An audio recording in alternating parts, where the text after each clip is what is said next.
अथ वारिणि घोरतरं पणिनं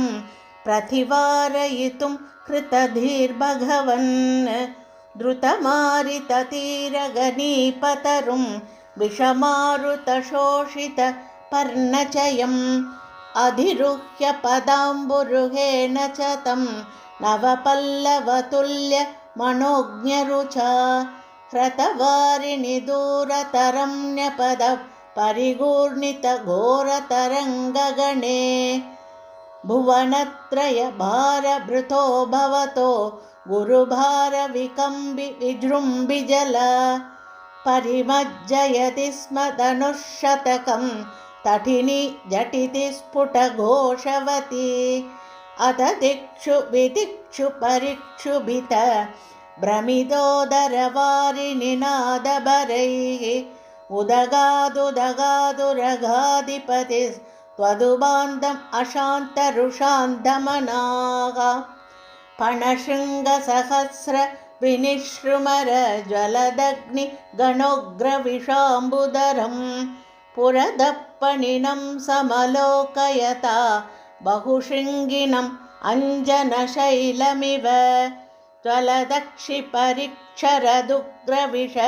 श्वसनोष्मभर समहाभुजगः परितश्य भवन्तमनन्दबलं परिवेष्टयदस्फुटचेष्टमहो अविलोक्य भवन्तमदाकुलिते तडगामिनि बालकधेनुगणे व्रजगेहतलेप्यनिमित्तशतं समुदीक्ष्य गदा यमुनां पशुपाः अखिलेषु विभो भवदीयदशाम् अवलोक्य जिहाजुषु जीवभरं पणिबन्धनमाशु विमुच्य जवात् उदगम्यतः स जुषा भवता अधिरुह्य ततः पणिराजपणान् ननृते भवता मृदुपादरुचा कलशिञ्जितनूपुरमञ्जुमिलत् करकङ्कणसङ्कुलसङ्वनितं जहृषुः पशुपास्तु दुषुर्मुनयो ववृषुः कुसुमानि सुरेन्द्रगणाः त्वयि नृत्यति मारुतगेहपते